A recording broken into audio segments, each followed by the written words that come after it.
संगीता एक आम गृहिणी थी, लेकिन उसकी एक आदत ने उसका चैन छीन लिया था। हमेशा दूसरों से अपनी तुलना करना। वो अपनी जिंदगी से कभी संतुष्ट नहीं रहती थी। जो था उसमें कमियां निकालती और जो नहीं था उसकी चाह में उलझी रहती।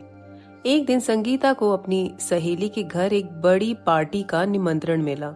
उसने सोचा, अगर मैं ऐसे ही साधारण कपड़े और जेवर पहन कर जाऊंगी तो सब क्या सोचेंगे। उसने तय किया कि इस बार पार्टी में खुद को खास दिखाना है। तभी उसे याद आया कि उसकी पड़ोसन मीनाक्षी के पास अच्छे गहने हैं। वो उसके घर गई और थोड़ा संकोच करते हुए बोली, मीनाक्षी जी, क्या मैं आपकी कोई अच्छी सी ज्वेलरी पार्टी में पहन सकती हूँ? मीनाक्षी मुस्कुराई और बोली, हाँ बिल्कुल।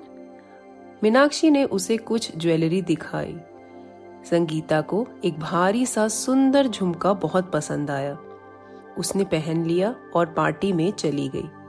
पार्टी में सबने उसकी तारीफ की। उसे लगा मानो आज सबकी नजरें बस उसी पर थीं। लेकिन वापसी में एक झुमका कहीं गिर गया। संगीता बहुत डर गई। झुमका कहीं नहीं मिला। शर्म और डर के कारण वो मीनाक्षी से कुछ कह भी नहीं पाई। उसने खुद ही वैसा झुमका बनवाने की ठानी। बाजार में झुमका बनवाने में 30,000 लग गए।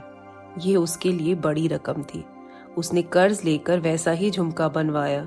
उस कर्ज को चुकाने के लिए उसने कड़ी मेहनत की, ट्यूशन पढ़ाया, सिलाई का काम किया और 3 साल तक लगातार जुटी रही। एक दिन मीनाक्षी ने उसकी हालत देखी और पूछ ही लिया, संगीता, सब ठीक तो है?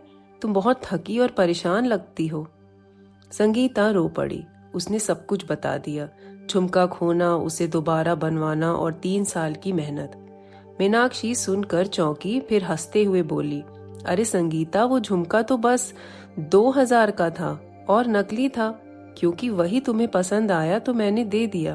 अगर तुम बताती तो मैं बुरा भी नहीं मानती। संगीता को गहरा झटका लगा। जो चीज असल में इतनी मामूली थी, उसे दिखावे और डर ने इतना भारी बना दिया था कि 3 साल यूं ही पछतावे और बोझ में बीत गए। उसने जो कुछ भी झेला वो सिर्फ दिखावे के लिए था। शायद यही उसकी सबसे बड़ी सीख थी।